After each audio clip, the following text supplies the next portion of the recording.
ભારત દેશની આઝાદી પહેલાં 1940માં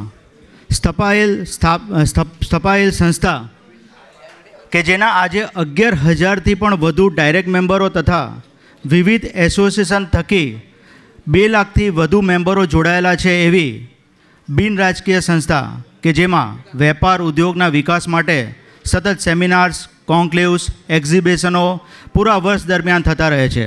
એટલું જ નહીં, પરંતુ વેપાર ઉદ્યોગની કોઈ પણ સમસ્યા હોય એના સચોટ નિરાકરણ માટે કેન્દ્ર સરકાર, રાજ્ય સરકારમાં સચોટ રજૂઆતો થતી રહે છે અને નિરાકરણ પણ થતું રહે છે.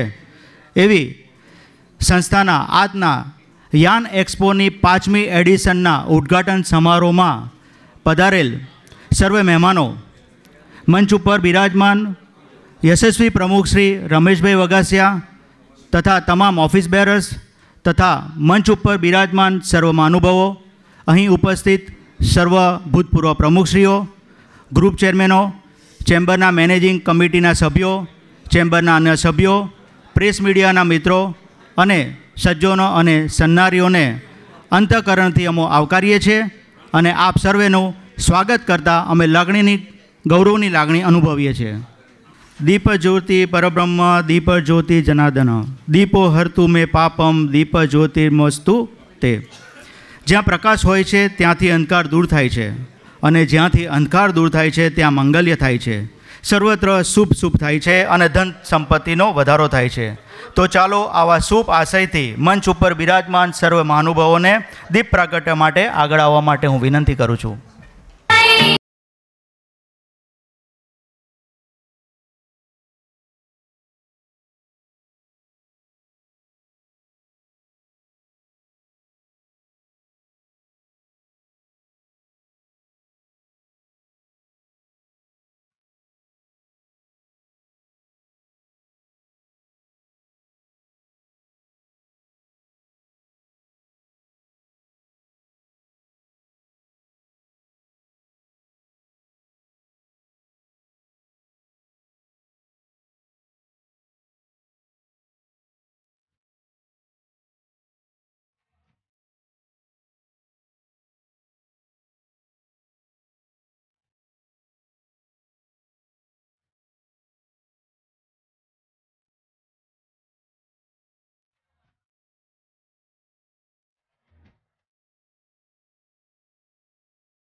દરેક મહાનુભાવોને વિનંતી કે યાન એક્સપોની યાદગીરી રૂપે એક ગ્રુપ ફોટો માટે આપ અહીં ઊભા રહેશો પ્લીઝ.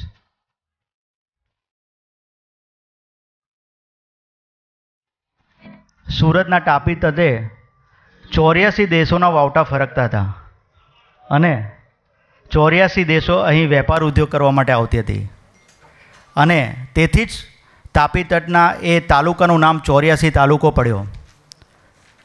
જોગાનું જગ આ વર્ષે ચેમ્બર ઓફ કોમર્સ પણ 84 વર્ષમાં મંગલ પ્રવેશ કરવા જઈ રહી છે. ત્યારે આપણા ખૂબ જ વિઝનરી પ્રમુખ શ્રી રમેશભાઈ વગાસિયાનું એક વિઝન છે કે ફરીથી એકવાર તાપી તટે 84 દેશોની સાથે સુરત અને ભારત દેશમાં વેપાર ઉદ્યોગ વધે એના માટે મિશન 84 ગ્લોબલ કનેક્ટના નામથી જેમનું વિઝન સાકાર કરવા જઈ રહ્યા છે એવા રમેશભાઈ વગાસિયાને હું વિનંતી કરીશ કે તેઓ અહીં આવે અને સ્વાગત પ્રવચન કરે. Thank you very much. Rameshbhai Vagasiya.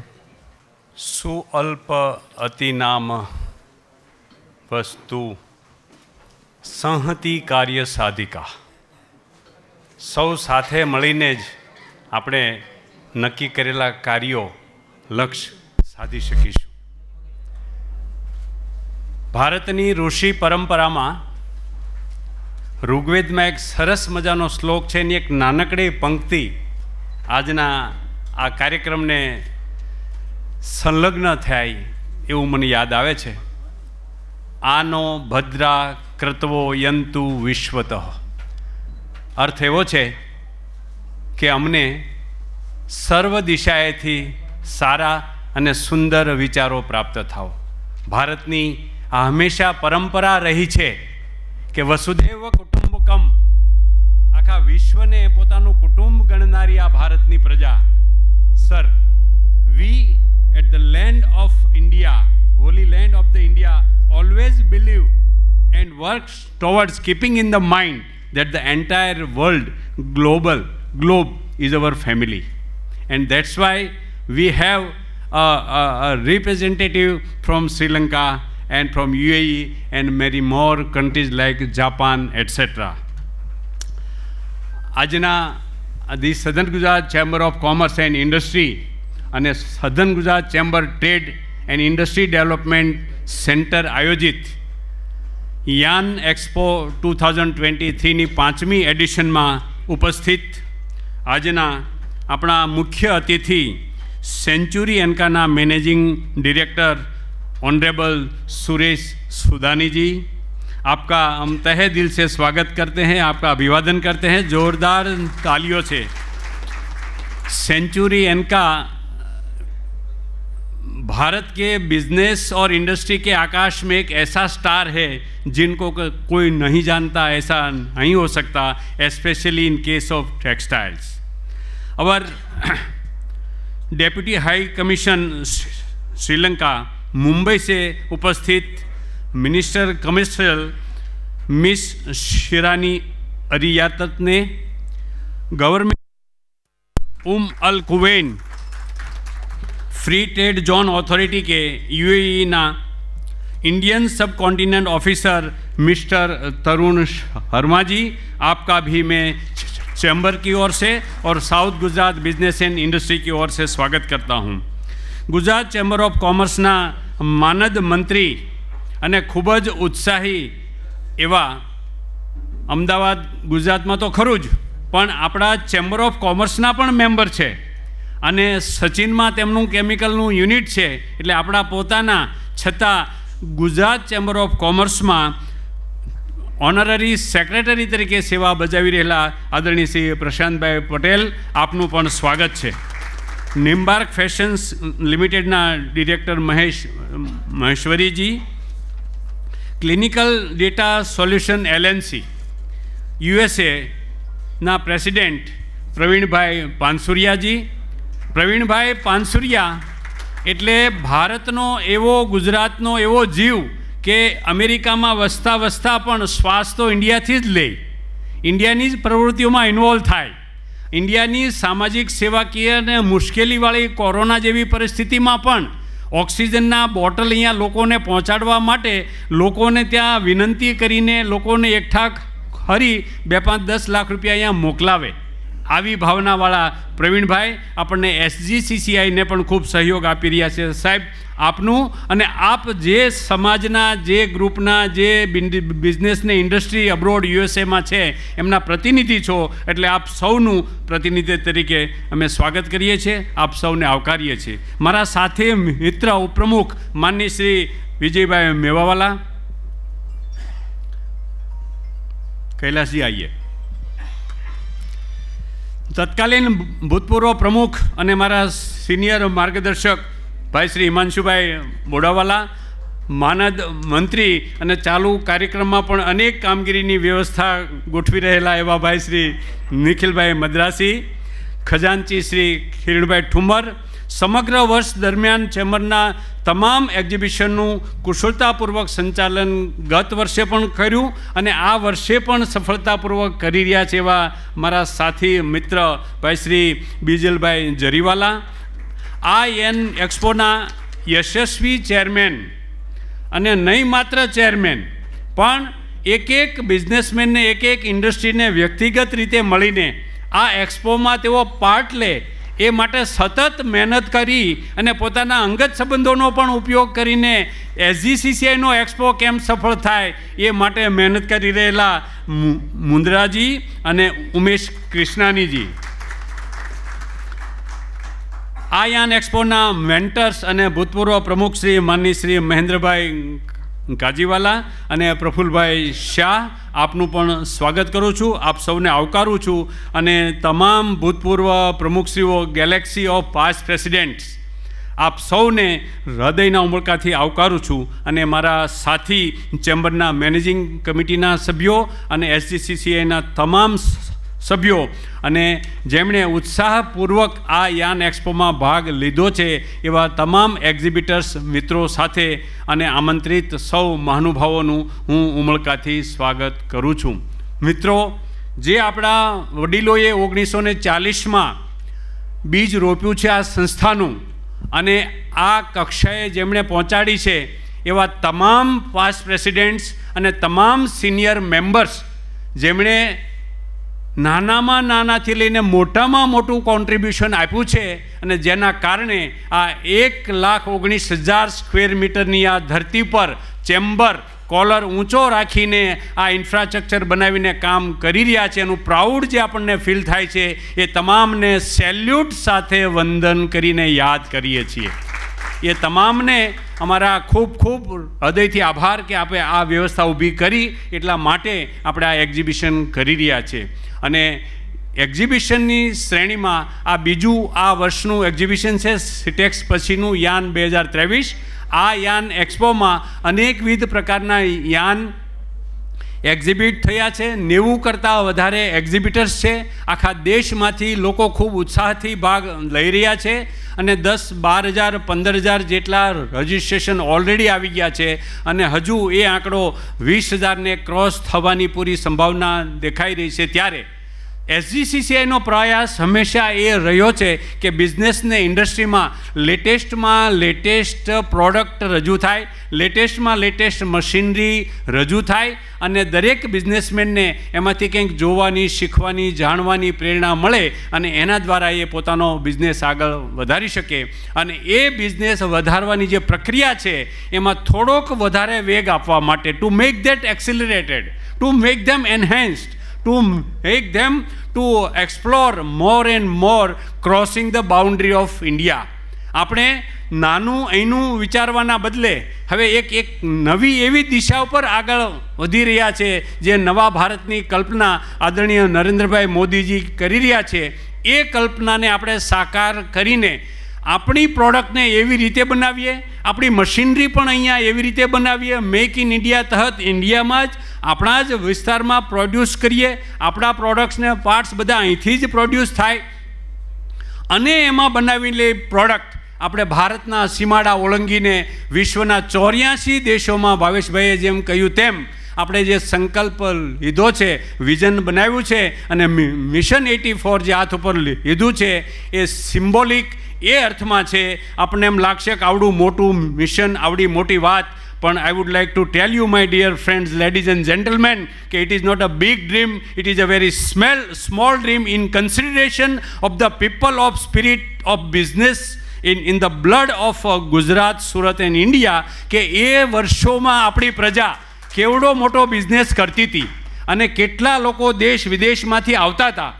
તો એ સમયે આટલું થતું હતું તો આપણી પાસે તો અત્યારે બધું છે. આપણી પાસે એવા આગેવાનો છે જે કેન્દ્ર સરકારમાં પોતાની ઓળખાણો ધરાવતા હોય, આપણી પાસે એવા આગેવાનો છે, પાસ્ટ પ્રેસિડેન્ટ છે જે રાજ્ય સરકારમાં ફોન કરી અને માર્ગદર્શન આપીને આપણને ત્યાં લઈ જઈ શકે, સરકારને અહીંયા લાવી શકે.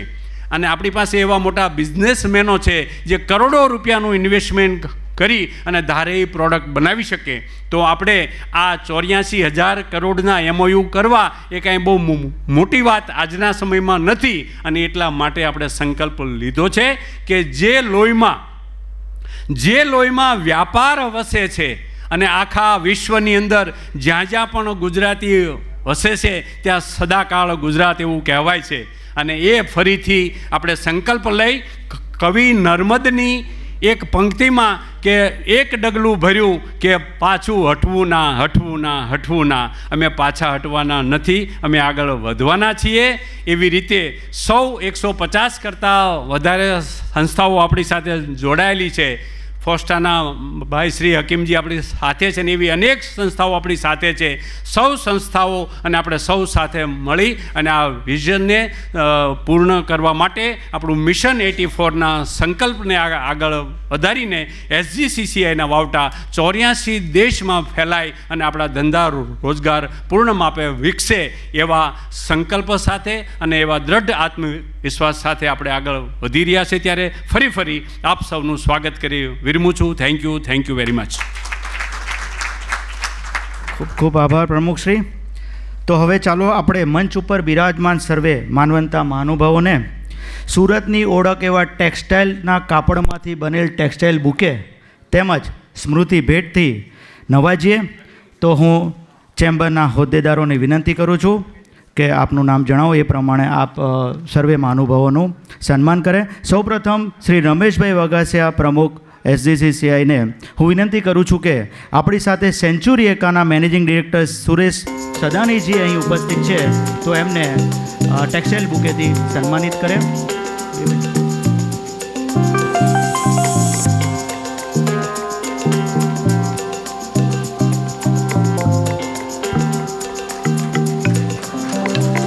એમને સ્મૃતિ બેચથી નવાજવા માટે પ્રમુખશ્રી અને દરેક ઓફિસ બેરર્સને વિનંતી કરું છું.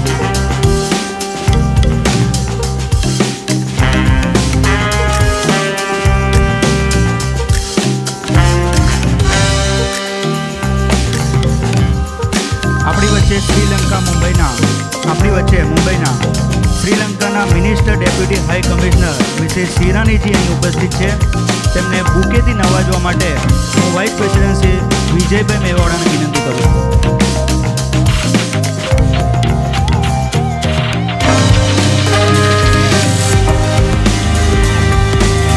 અને સાથે સાથે વિજયભાઈ, રમેશભાઈ અને તમામ હોદ્દેદારોને ભેટ આપી એમને સન્માન કરવા માટે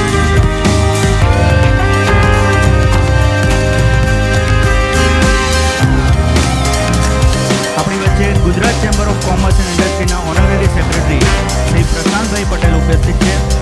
તેમને બુકેથી સન્માન કરવા માટે હું હિમાંશુભાઈ ગોડાવાલાને વિનંતી કરું છું. ઇમિડિયેટ પાસ પ્રેસિડેન્ટ શ્રી હિમાંશુભાઈ ગોડાવાલા એમને બુકેથી સન્માનિત કરશે. અને ત્યારબાદ ચેમ્બરના સર્વે હોદ્દેદારોને સ્મૃતિ ભેટ અર્પણ કરવા માટે હું વિનંતી કરું છું. શ્રી પ્રશાંતભાઈ પટેલ.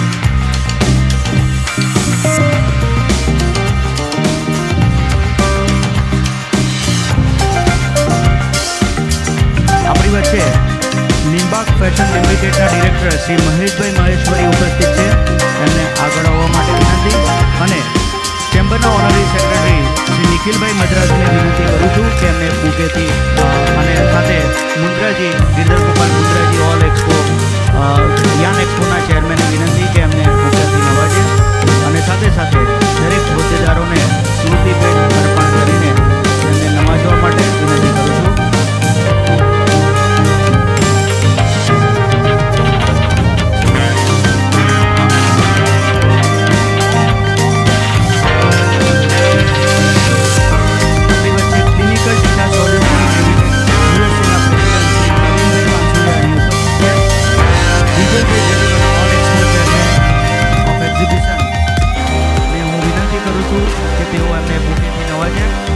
ત્યારબાદ તમામ હોદ્દેદારોને વિનંતી કરું છું કે સ્મૃતિ ભેટ અર્પણ કરે.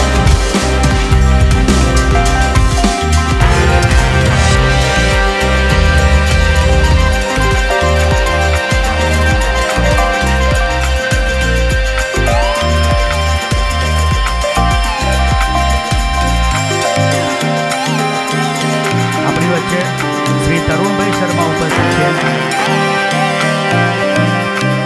ઓનરરી સેક્રેટરી નિખિલભાઈ મદ્રાસી તેમજ ઓનરરી ટ્રેઝરર કિરણભાઈ થુમ્મને વિનંતી કે તેઓ તરુણભાઈ શર્માને બુકેથી સન્માન કરે. અને ત્યારબાદ તમામ ઓફિસ બેરર્સને વિનંતી કે સ્મૃતિ ભેટ અર્પણ કરી અને એનું સન્માન કરે.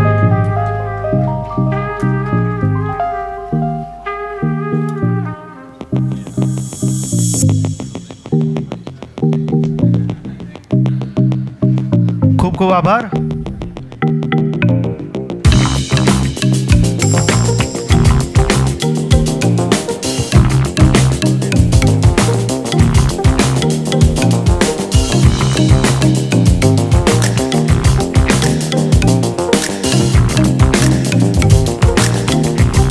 મિત્રો, આપણી વચ્ચે અહીં ઉપસ્થિત સર્વે ભૂતપૂર્વ પ્રમુખો જેમના મહેન્દ્રભાઈ કાજીવાલા અને પ્રફુલભાઈ શાહ, જેઓ ઓલ એક્સપોના મેન્ટર પણ છે, તેમની હાજરીની નોંધ લઈએ છીએ.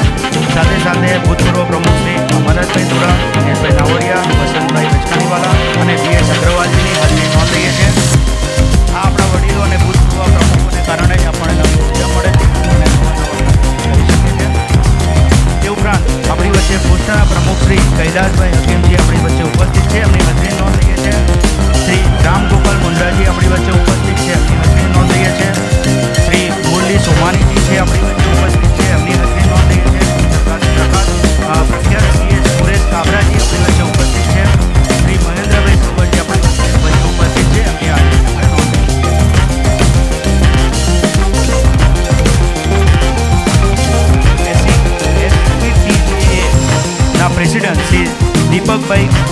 અહીં ઉપસ્થિત છે, એમની પણ આપણે હાજરીને નોંધ લઈએ.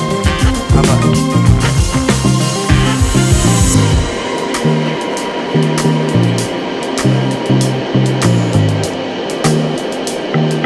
મિત્રો, યાન એક્સપોની સફળતાના તો ઘણા યશભાગી હોઈ શકે, પરંતુ એક એવી વ્યક્તિ છે કે જેમને યાન એક્સપોનું સ્વપ્ન 2013માં સેવ્યું અને એને સાકાર કરવા માટે અથાગ પ્રયત્નો કર્યા.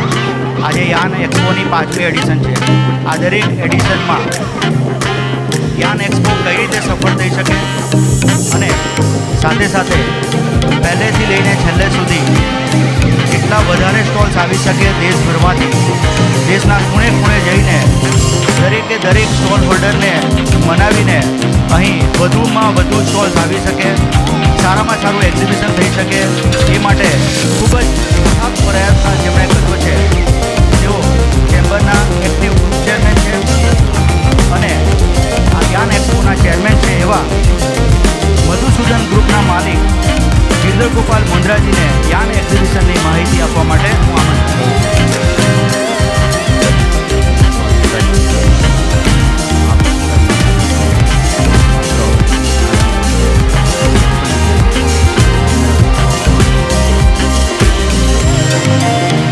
आज के हमारे गेस्ट अति सम्मानीय सेक्रेटरी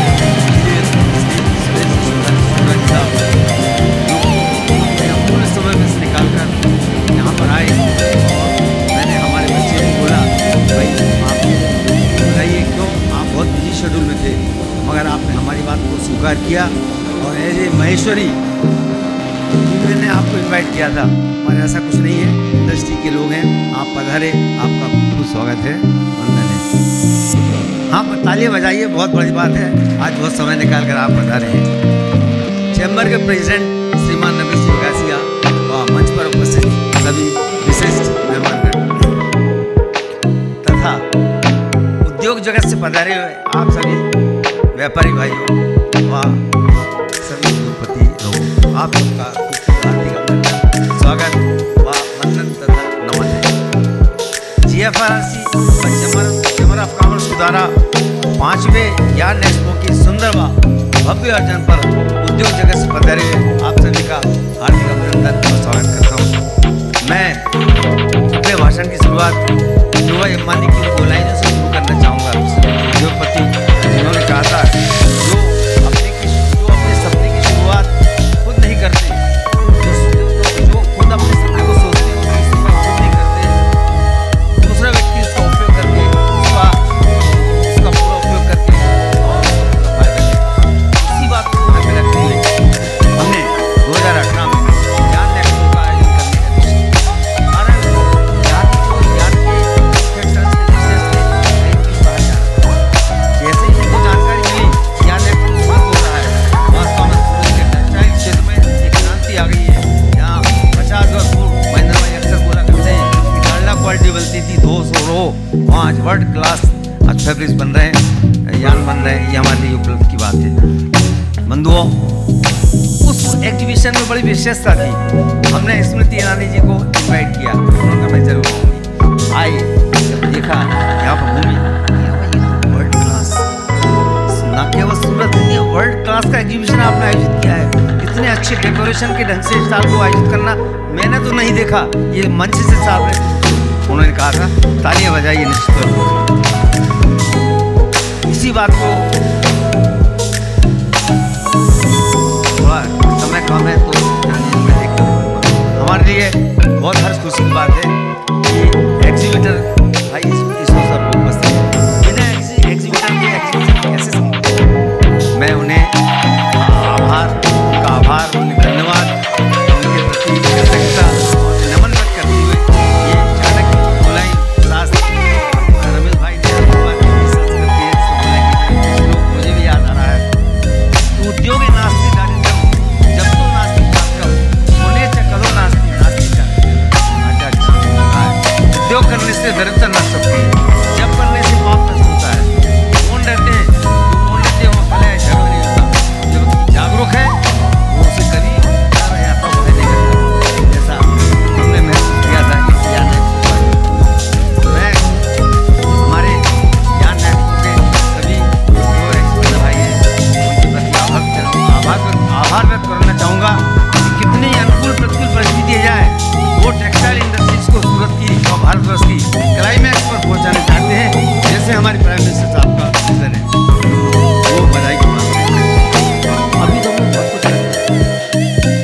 5 में तो एडिशन ही है। बहुत कुछ यान में बहुत कुछ आगे ले जाना है। किसी शायर ने बड़ा अच्छा कहा है कि अभी तो जिंदगी की असली उड़ान तो अभी बाकी है, नेक इरादों का इम्तहान तो अभी बाकी है। अरे अभी तो नापी है गज पर जमी, आगे तो सारा जहां अभी बाकी है, आगे तो सारा बंधुओं बहुत बताया गया है। यान एक्सपो के बारे में 90 स्टॉल हैं, 20 से 25 हज़ार विजिटर भाग ले रहे हैं, बाहर गाँव से विजिट करेंगे। हमने इस साल बहुत ध्यान दिया है। निम्बार वाले महेश जी, दिनेश जी, इन्होंने कहा था कि भाई आप लोग साउथ में और सब जगह पेपर में प्रचार करिए ताकि वहाँ के लोगों को जानकारी मिले। तो हमने वहाँ के पेपर प्रेस में दिया और यहाँ हमें खुशी की बात है बाहर के विजिटर्स, बहुत विजिटर्स आए हैं, सबको हमने रहने की सुविधाएं भी प्रोवाइड कराई है। बंधुओं, जब इतना बड़ा यान का कंजम्पशन सुगम होता है तो यान होना ही जरूरी है। मेरा निवेदन है एग्जीबिटर भाइयों से यहाँ बैठे हैं, वो बिना किसी हेजिटेशन के, बिना किसी एफर्ट्स के मन दिए जिस भूमि से हमने कमाया है उसका ऋण चुकाना हमारी जवाबदारी। हम लोग सब बाहर से माइग्रेट हुए हैं, इसलिए सबको इसमें भाग लेना चाहिए। ये मेरा विनम्र निवेदन है। ये चीज़ें इस साल में मेरे ख्याल से ये सुनी जा रही होगी। सबसे निवेदन है तो इस वर्ष सब लोगों ने पार्टिसिपेट किया ऐसे ही वो हमेशा पार्टिसिपेट करें। यान निर्माता और हर गाँव से बहुत से आए, बहुत जगह से मुंबई, सेलम, बेंगलोर, चेन्नई, हैदराबाद, सिलवासा, इंचलगंज, पुणे, मेरठ, गोवा, अहमदाबाद आदि कई जगह से विजिटर्स आए हैं और सबने पार्टिसिपेट किया है। इस वर्ष की विशेषता है हर वर्ष यान एक्सपो में कुछ ना कुछ नया देखने को मिलता है। इस वर्ष क्या देखने को मिल रहा है, सेल्फ स्ट्रेच व न्यू मैकेनिकल यान। ये लाइक्रा का, मल्होत्रा साहब, ये लाइक्रा का सब्स्टिट्यूट है। लाइक्रा कहीं ना कहीं थोड़ा उतना परमानेंट नहीं है, ये परमानेंट। इसका फायदा क्या मिलेगा हमें, हम इसके जो यान के जो प्रोडक्ट बनेंगे वो प्रोडक्ट को हम गारंटी के साथ हम एक्सपोर्ट कर सकते हैं, फुल गारंटी के साथ। अभी तक हम ऐसे यान चाइना से इम्पोर्ट करते थे। मुझे कहते हुए बहुत हर्ष और खुशी का अनुभव हो रहा है, गर्व का अनुभव हो रहा है कि यान हम BIS सर्टिफिकेशन का जब से चालू हो गया है, हम यान ये बनाने लगे हैं, बनने की शुरुआत हो चुकी है। मधुसूदन ग्रुप इसका प्लांट लगाने वाला है।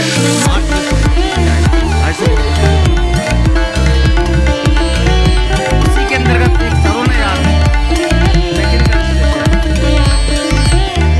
क्या है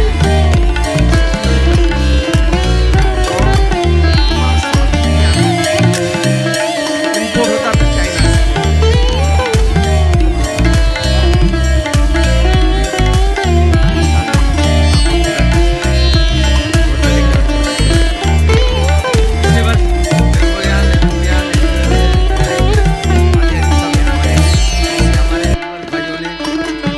अनेक ऐसे प्रोडक्ट बनाए जो वर्ल्ड की प्रोमिनेंट एक्सपोर्ट मार्केट में जिनकी डिमांड थी, वैसे प्रोडक्ट बनाए, वो अपने ब्रांड ने भी बनाई और एक्सपोर्ट बढ़ाया। स्पनयान, जिसके कि जनक महेश जी निम्बार्क वाले यहाँ बैठे हैं, स्पनयान बिना साई जी के डायरेक्ट भारत में यूज़ हो रहा है। यह चीफ रेट में लूम्स पर चलेगा और ऐसे ऐसे नए यान हमें महेश भाई और बहुत से लोग दिखाएंगे। पल्लवा जैसे साउथ के लोग आए हैं, बहुत से नए नए यान से आपको देखने को मिलेंगे। बंधुओं, 2018 में 60,000 metric ton per month pollution yarn का कंजम्पशन था। अब 1.5 lakh metric ton per month consumption yarn का हो गया है। साहब सही है। कॉटन व ब्लेंडेड यान का लगभग 5,000 टन, पिछले साल 10,000 था, इस साल 5,000 टन। क्यों हम प्रयास कर रहे हैं MMF को प्रमोट करें आपको। नाइलॉन यान का सोडानी साहब 2009 में इसका कंजम्पशन 3,000 मीट्रिक टन था 2009 में, आज 10 से 12,000 मीट्रिक टन पर मंथ का हो गया। ये 15,000 हो चुका था, पर ग्लोबली कुछ कन्फ्लिक्ट चल रहे हैं, इसलिए मगर मुझे विश्वास है कि आप जैसे सोडानी साहब, आप जैसे व्यक्ति यहाँ पर उपस्थित हैं, आपको लीडरशिप में जैसा अभी आपने बताया नए नए प्रोडक्ट आपने बताए, ये 50,000 मीट्रिक पर टन भी हो जाए तो कहीं की अतिशयोक्ति नहीं है, क्योंकि बड़े मजबूत यान है। विस्कोस फाइबर और विस्कोस फिलामेंट की खपत 20,000 मीट्रिक टन पर मंथ है, जिसमें viscose fibre 9,000 metric ton per month और viscose filament 11,000 metric ton per month का यहाँ पर हो रहा है। गारमेंट में बहुत धूम धड़ाके से ये चल रहा है। यार्न एक्सपो एक ऐसा प्लेटफॉर्म है जहाँ व्यूवर्स भाइयों को यार्न निर्माताओं से डायरेक्ट मिलने का एक संपर्क है, एक साधन, एक व्यवस्था मिलती है। इससे क्या लगता है कि वर्ल्ड के जो मार्केट हैं, फैंसी मार्केट, वहाँ क्या ट्रेंड चल रहा है, क्या फैशन चल रही है, कौन सा यार्न, कौन सा फैब्रिक चल रहा है, इस सब की जानकारी मिलती है। मेरा निवेदन है, सीरियसली एक एक स्टाइल को आप देखें तो आपको नई नई चीज़ें देखने को मिलेंगी। हमारे यार्न की डिमांड विदेशों में भी हो रही है। जितना टोटल भारतवर्ष का प्रोडक्शन है उसका 30% हम एक्सपोर्ट करते हैं। सूरत से हम लोग, बजाइए मुरली जी, ताली बजाइए ना, आप, कोई दिक्कत नहीं है, आपने बजाना चालू किया था तो देखिए हंसी मजाक करते रहना, मजा आनंद आता है भाषण का। सूरत से MMF यार्न का एक्सपोर्ट $250 मिलियन है, यानी 1900 करोड़ रुपए का हम लोग एक्सपोर्ट कर रहे हैं। पूरे भारतवर्ष से MMF $5.4 बिलियन US, यानी 44,000 करोड़ रुपए का हम लोग यार्न एक्सपोर्ट कर रहे हैं MMF, और 10.30 बिलियन US कॉटन कर रहे हैं। ये एडवर्स पोजीशन में हो रहा है। यदि फेवरेबल कंडीशन होती हिमांशु भाई तो ना मालूम कहाँ से कहाँ पहुँचते, हम कल्पना नहीं कर सकते हैं इसकी। 50 वर्षों में महेंद्र भाई बोलते हैं सूरत ने कितनी प्रगति की है। हमारे CM साहब बोल के गए हैं कि MMF में गुजरात सबसे नंबर 1 प्रोडक्शन में है। जितना भारतवर्ष से एक्सपोर्ट होता है उसमें सूरत दूसरे नंबर पे है। भारतवर्ष की GDP में 8.4% कंट्रीब्यूशन गुजरात का है, और ग्लोबली MMF के निर्यात में हमारी हिस्सेदारी 18% हो गई है। ये बहुत बड़ी बात है।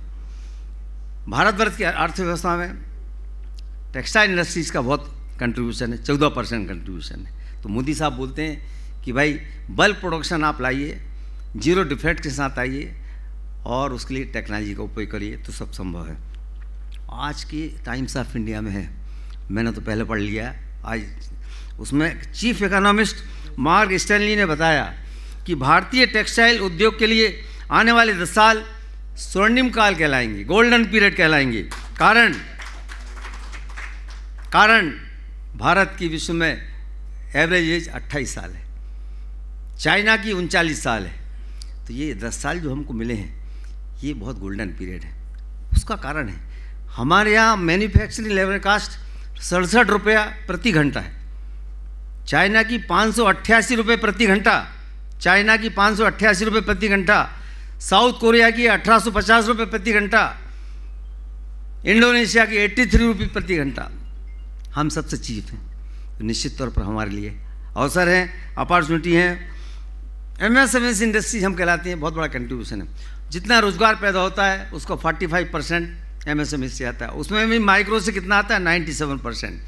तो दिनेश भाई आपके माध्यम से, रमेश भाई, हम सरकार से ये अपील करवाना चाहेंगे कि सरकार की सब्सिडी, डायरेक्ट सब्सिडी दीजिए, ये कन्फ्यूजन मत कराइए आप।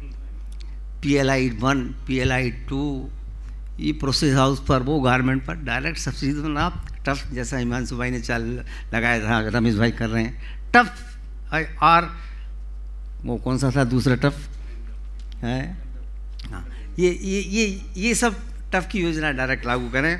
कारण यदि हमें वर्ल्ड लीडर बनना है तो कहीं ना कहीं चाइना का थोड़ा सा स्टडी तो करना पड़ेगी कैसी हुई। उनकी यहाँ भी बहुत बल्क जनसंख्या थी, मगर उन्होंने दिमाग का उपयोग किया, भौगोलिक परिस्थिति के हिसाब से उन्होंने उनको काम में लगाया और स्किल बनाया। तो छोटे छोटे जो प्रोडक्ट हैं आज चाइना के पूरे वर्ल्ड में फेमस हैं।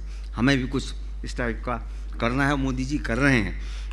आज जो हमारी इकोनॉमी $3.7 ट्रिलियन है, 2007 में चीन की भी इतनी हुआ करती थी, मगर पिछले 15 वर्षों में चीन ने 5 गुना बढ़ाई है, $18 ट्रिलियन इकोनॉमी हो गई है। हमने भी अपना टारगेट लिया है 2007 में इसको आगे बढ़ाने की। इसलिए भारत सरकार से निवेदन यही है कि डायरेक्ट सब्सिडी दें। 10 साल का गोल्डन पीरियड ये ऐसे नहीं है, हम वेस्ट ना करें इसको कि आपने गलत काम किया, आपने अच्छा काम किया। गोल्डन पीरियड का उपयोग करें ताकि इंडस्ट्री का भला हो, और जो हमने $100 बिलियन एक्सपोर्ट का टारगेट का लक्ष्य बनाया है 2030 तक, और $340 बिलियन टोटल टेक्सटाइल का टर्नओवर का जो लक्ष्य बनाया है वो पूरा हो, तभी हम वर्ल्ड लीडर बन सकते हैं। और अंत में मैं सभी स्पॉन्सर्स, एग्जीबिटर्स व पार्टिसिपेंट्स के प्रति आभार व्यक्त करता हूँ, क्योंकि आप सभी के समर्पण भाव के कारण ही ये यार्न एक्सपो नई ऊंचाई पर पहुंचा है। मैं इस आयोजन को सफल बनाने में आयोजन समिति का भी बहुत बहुत आभार व धन्यवाद व्यक्त करता हूं। इस यार्न एक्सपो की सफलता की कामना करता हूं व पार्टिसिपेंट तथा विजिटर्स दोनों को इस एक्सपो का लाभ मिले। इन्हीं शुभकामनाओं के साथ मैं एक बात कहना चाहूँगा कि व्यक्ति को क्या है, जो आया उसको जाना है, तो सबका भला करे तो अपना भला तो होना ही है। इसलिए किसी कवि ने बड़ा सुंदर कहा है कि अपना भी होवे भला, अपना भी होवे भला, भला सभी का होए, और अपना भी मंगल सदे, सबका मंगल होए, सबका मंगल होए। धन्यवाद, थैंक यू। क्या बात है मुंद्राजी। યાન એક્સપોની વિસ્તૃત માહિતી આપવા બદલ મુંદ્રાજીને ફરી એકવાર ખૂબ ખૂબ આભાર અને તાળીઓના ગડગડાટથી વધાવી લઈએ। અને એટલું જ નહીં, પરંતુ જો કોઈ અહીં ઉપસ્થિત માંથી જો કોઈ યાનના બિઝનેસમાં ના હોય તો અમને ચોક્કસ ખાતરી છે કે હવે એ યાનના બિઝનેસમાં જોડાઈ જશે। એટલી બધી તમે વિસ્તૃત માહિતી આપી એ બદલ ફરીથી એકવાર આભાર।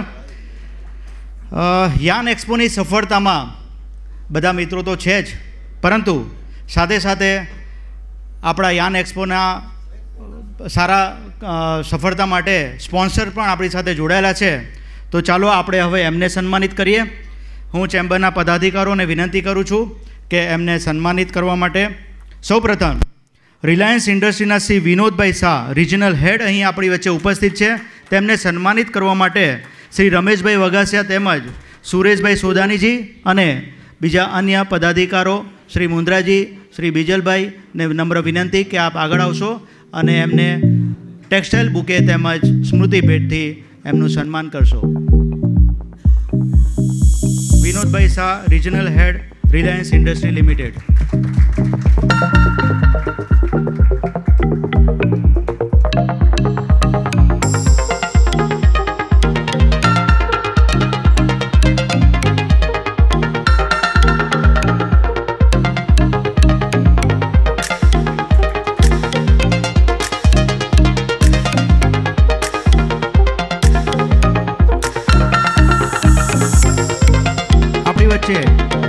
પરફેક્ટ ફિલામેન્ટ લિમિટેડના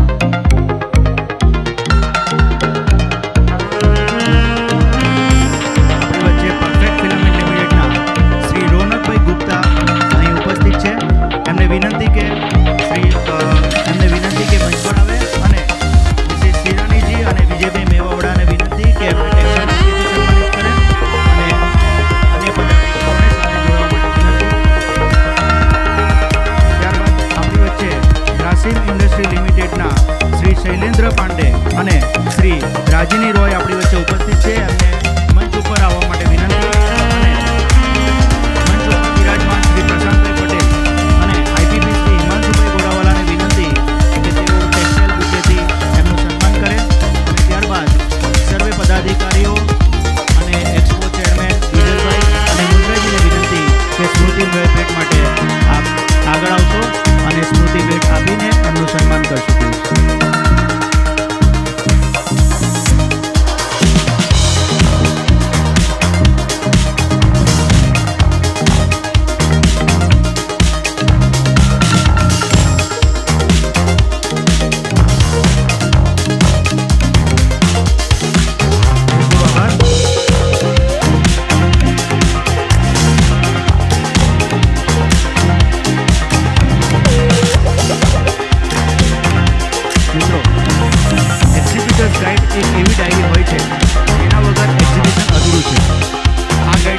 દરેક એક્ઝિબિટર્સની સંપૂર્ણ માહિતી હોય છે અને જેને કારણે આવનાર વિઝિટર્સને ઘણી સરળતા રહે છે।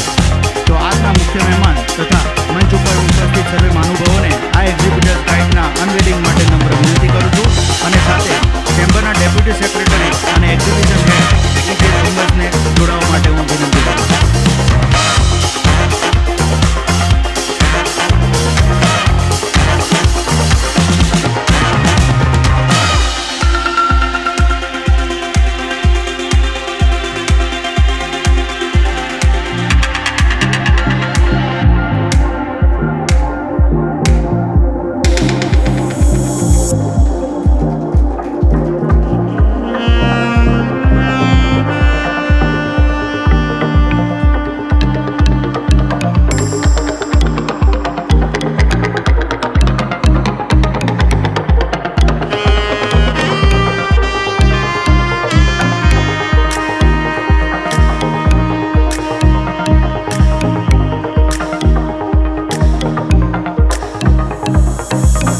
ચેમ્બરની પરંપરા મુજબ આવનારા વર્ષના એક્ઝિબિશનનું લોન્ચિંગના ભાગરૂપે તમામ મહાનુભાવોને ઊભા રહેવા માટે વિનંતી, કારણ કે ચેમ્બરની પરંપરા મુજબ આવતા વર્ષના એક્ઝિબિશનના લોન્ચિંગના ભાગરૂપે આવતા વર્ષના પ્રમુખ શ્રી હિમાંશુભાઈ મેવાડાના નેતૃત્વ હેઠળ જવા થઈ રહેલ વિજયભાઈ મેવાડાના નેતૃત્વ હેઠળ થવા જઈ રહેલ યાન એક્સપો 2024ના લોન્ચિંગ માટે મંચ ઉપર ઉપસ્થિત તમામ મહાનુભાવોને નમ્ર વિનંતી અને સાથે ઈજે થોમસ અને ભાવના પટેલને જોડાવા માટે પણ નમ્ર વિનંતી. ભાવના પટેલ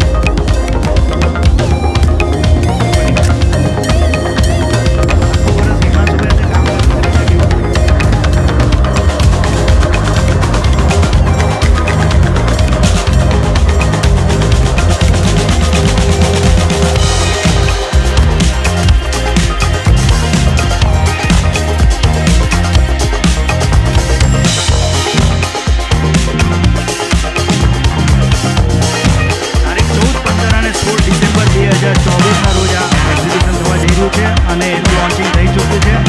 જે એક્ઝિબિટર્સને બુકિંગ કરાવવું હોય એ અમારા ઈજે થોમસનો કોન્ટેક્ટ કરીને કરાવી શકે. મહાનુભાવોને પોતાનું સ્થાન ગ્રહણ કરવા વિનંતી.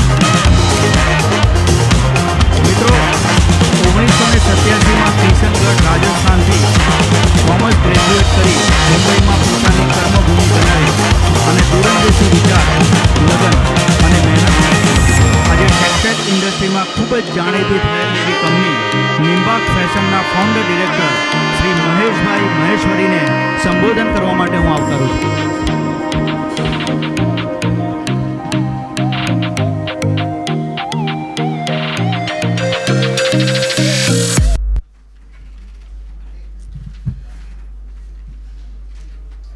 मंच पर उपस्थित सेंचुरी इंका के मैनेजिंग डायरेक्टर श्री सोडानी जी, एसोसिएशन के प्रेसिडेंट श्री रमेश भाई, श्री मुंद्रा जी एवं समस्त डिग्निटी, जब ये एग्जीबिशन के लिए सबसे पहले मुंद्रा जी मेरे पास आए थे बॉम्बे में कि अपने को सूरत में एग्जीबिशन करना है, यार्न और कपड़े का दोनों का.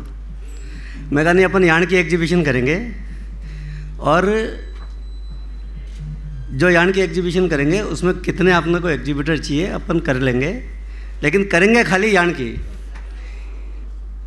तो मुंद्रा जी ने बोला यार्न की इतनी सक्सेस कैसे होएगी, तो मैं कहा 10-20 एग्जीबिटर तो अभी अपन कर लेते हैं. तब से ये एग्जीबिशन की स्टार्ट हुई और मेरा सौभाग्य रहा कि मैं इस एग्जीबिशन का शुरुआती मेंबर के हिसाब से मैंने इसको प्रमोशन किया. और मैं मुंद्रा जी और बाकी सभी पदाधिकारियों का इस बारे में बहुत बहुत धन्यवाद करता हूँ कि आप लोगों ने मुझे इतना सम्मान दिया. पिछले 1 साल से अपन टेक्सटाइल इंडस्ट्री की बात कर रहे हैं तो मार्केट बहुत स्लो चल रहा है, ऐसा सब लोग बोल रहे हैं. नो डाउट मार्केट स्लो है, बट मार्केट स्लो में ही संभावनाएं हैं. अगर मार्केट अच्छा चलता है तो हम लोग बहुत आलसी हो जाते हैं एक तरह से कि मार्केट चल रहा है, जो चल रहा है उसी को आगे बढ़ाते हैं. बट हमारा तो शुरू से ये प्रिंसिपल रहा है कि मार्केट कभी चलता नहीं है, मार्केट को चलाया जा सकता है. और इसकी जड़ इनोवेशन है. जैसे कि टेक्सटाइल के बारे में हम लोग जानते हैं कि textile is a fashion industry और फैशन कभी स्थिर नहीं रहती, फैशन हमेशा बदलती रहती है. तो बदलती फैशन के हिसाब से बदलते प्रोडक्ट हमें हमेशा ही ढूंढने भी चाहिए, लॉन्च भी करने चाहिए.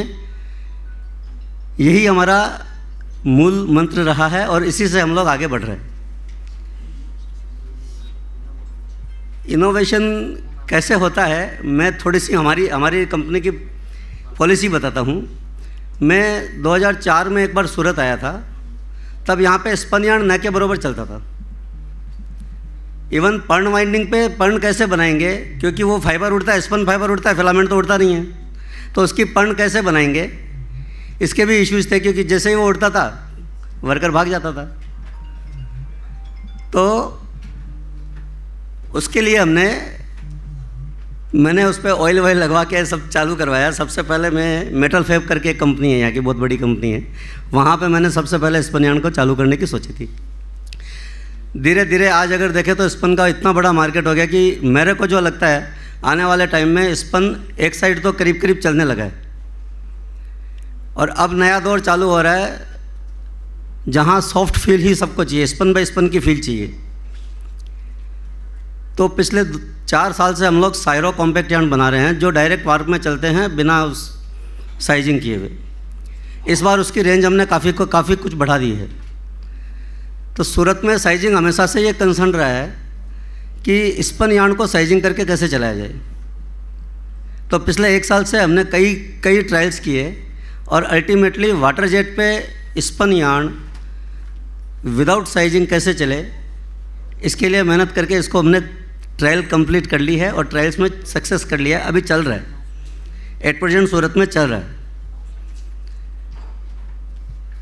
दूसरा, सस्टेनेबिलिटी एक बहुत बड़ा सब्जेक्ट अभी हमारी टेक्सटाइल के सामने आया है, और मैन मेड में सस्टेनेबिलिटी का थोड़ा सा इशू चल रहा है काफ़ी। और सस्टेनेबिलिटी में जो हम ये पेट बॉटल से फाइबर बनता है, उसमें कई बार वो चीज़ नहीं बन पाती जो चीज़ कस्टमर को चाहिए। हमने कुछ फाइबर्स को मिक्स करके एक यार्न बनाया अभी, जिसमें सस्टेनेबिलिटी भी है, पॉलिस्टर यार्न है, डाइंग पॉलिस्टर है, बट फील उसकी विस्कोस जैसी है। इवन उसका डाई पिकअप भी डबल है, जो नॉर्मल पॉलिस्टर डाई पिकअप से डबल डाई पिकअप है। तो उसमें जो ब्राइटनेस कलर्स की आनी चाहिए वो ब्राइटनेस पूरी आती है। तो इनोवेशन मार्केट की नीड को समझ के और कस्टमर्स को क्या चाहिए उसके हिसाब से अगर अपन करते हैं तो सक्सेस ज़रूर मिलती है। अभी हमने नई जनरेशन का एक बिज़नेस स्टार्ट किया है, जहाँ एक प्लेटफॉर्म बनाया हमने yarnbiz.com करके। वहाँ पे ऑनलाइन यार्न की मार्केटिंग हमने स्टार्ट की है। उस ऑनलाइन मार्केटिंग के लिए हिंदुस्तान में जो जितने भी स्पिनर्स हैं उनको सबको उस प्लेटफॉर्म पे हम लोग रजिस्टर कर रहे हैं और बायर्स को रजिस्टर कर रहे हैं, और 1 क्लिक आप अपना यार्न खरीद सकते हैं। उसकी लॉजिस्टिक भी हम ही कर रहे हैं, और आपने यार्न जैसे ही परचेज किया, यार्न सीधा आपके घर में आएगा। तो जैसे अमेजन का एक प्लेटफॉर्म है कि जहाँ होम डिलीवरी आप सब चीज़ मंगा सकते हैं, उसी तरह हमने यार्न के लिए प्रयास किया है। 1 साल पहले हमने इसी एग्जीबिशन से स्टार्ट किया था। अभी वो बिज़नेस काफ़ी अच्छा शेप में चल रहा है। अभी नई जनरेशन बिज़नेस में आती है तो वो पुराने वाले स्टाइल में काम नहीं करेगी कि हमने फ़ोन किया, बाद में 10 आदमी से रेट पूछो, एक यार्न के 10 डीलर हैं, 10 से पूछेंगे, कहीं न कहीं थोड़ा फ़र्क आ जाता है। आदमी को हमेशा लगता है मैं ठगा गया। उसके बजाय कंपनियां अपने प्रोडक्ट अपनी रेट लिस्ट से वो अपनी खुद की रेट लिस्ट उस पर डालती है पोर्टल पे, और पोर्टल से आप डायरेक्ट परचेज कर सकते हो। इवन कभी अपने को कॉस्टिंग भी देनी है तो अपन कि कौन कौन सी मील की क्या क्या रेट चल रही है वो सब अपन उसमें चेक कर सकते हैं। तो हम लोगों का तो यही विचार है कि जितना इंडस्ट्री को सुगमता से सही तरीके से अगर चलाया जाए तो नई जनरेशन आएगी, नहीं तो इतनी माथापड़ी करने वाली नई जनरेशन नहीं है। आज भी हम लोग कई लोग फेस कर रहे हैं कि हमारे बच्चे जो हैं इंडस्ट्री होते हुए भी ऐसा लगता है उनको कि यार इंडस्ट्री छोड़ो, इसमें माथापड़ी बहुत है, तो हम लोग हमारा जॉब ही ढूंढ लेते हैं। अपन पढ़ाने बाहर भेजते हैं तो वो जॉब ही कर लेते हैं। फैशन इंडिया में अभी स्टार्ट, मेरे को लगता है अभी फैशन स्टार्ट हो रही है। अभी तक तो वार्डरोब भर रहे थे हम लोग। 90s में जो अपनी ग्रोथ चालू हुई इंडिया की, तब तक हम लोग कपड़ा पहनते थे, चॉइस से नहीं पहनते थे। अभी कपड़ा चॉइस से पहनने लगे हैं। तो फैशन अभी स्टार्ट हो रही है इंडिया में, और इंडिया बहुत बड़ा मार्केट है। चाहे एक्सपोर्ट कम रहे चाहे ज़्यादा रहे, हम लोग अगर इंडिया में ही अपने आप को पूरा अच्छे से एक्सप्लोर करके पूरे इंडिया के मार्केट को भी कवर करते हैं तो टेक्सटाइल इंडस्ट्री की ग्रोथ को कोई रोकेगा नहीं। और मुझे ऐसा लगता है, जो मैं स्टडी करता हूँ, आज जो टेक्सटाइल मार्केट अपने जितना देख रहे हैं इंडिया का, 2030 तक मिनिमम डबल तो हो ही जाएगा। तो अपने पास पूरा ग्रोथ का चांस है। तो मेरी सभी से विनती है कि अपन सब लोग पूरा जोर लगा के इंडस्ट्री को आगे बढ़ाएं, एक दूसरे में सहयोग की भावनाएं थोड़ी और बढ़ाएं, तो definitely India will be the miraculous country for the world in next 10 to 20 years. तो मिराकल हमारे सबके हाथ में है, हमको ही करना है, नहीं तो फिर वही बात जैसे मुंद्रा जी बोल रहे हैं कि गाड़ी चूक गई तो चूक गई। बस इन्हीं शब्दों के साथ मैं विराम लेता हूँ। आप सभी का बहुत बहुत धन्यवाद। ખૂબ ખૂબ આભાર સાહેબ। વર્ષ 1975માં વિદ્યાનગરની પ્રતિષ્ઠિત સંસ્થા BVM એન્જિનિયરિંગ કોલેજમાંથી BV સિવિલની ડિગ્રી મેળવી છેલ્લા 25 વર્ષથી યુએસએમાં સ્થાયી થઈ ફાર્મા ઇન્ડસ્ટ્રીમાં જોડાયેલ અને યુએસએમાં વસતા પટેલ સમાજના પ્રમુખ તરીકે સેવા બજાવી રહેલા અને યુએસએમાં ચેમ્બરના સભ્યોના વેપાર ઉદ્યોગના વિકાસ માટે હંમેશા તત્પર એવા યુએસએની ક્લિનિકલ ડેટા સોલ્યુશનના પ્રેસિડેન્ટ શ્રી પ્રવીણભાઈ પાનસુરિયાને ટૂંકમાં સંબોધન કરવા માટે હું વિનંતી કરું છું। આજના યાન એક્સપોના 5th એડિશનના ઉદ્ઘાટન પ્રસંગે ઉપસ્થિત સેન્ચુરી યાનના managing director Shri Sureshji, southern chamber of કોમર્સના પ્રેસિડેન્ટ શ્રી રમેશભાઈ વઘાસિયા, ડાયસ પર બિરાજમાન મહાનુભાવો, અત્રે ઉપસ્થિત પાસ્ટ પ્રેસિડેન્ટશ્રીઓ અને વહાલા ઉદ્યોગપતિશ્રીઓ, આજે સૌ પ્રથમ તો હું યાન સાથે મારો બહુ વિષય નથી, પણ રમેશભાઈએ મને અહીંયા બોલવા માટે તક આપી છે તે માટે એમનો ખૂબ ખૂબ આભાર વ્યક્ત કરું છું।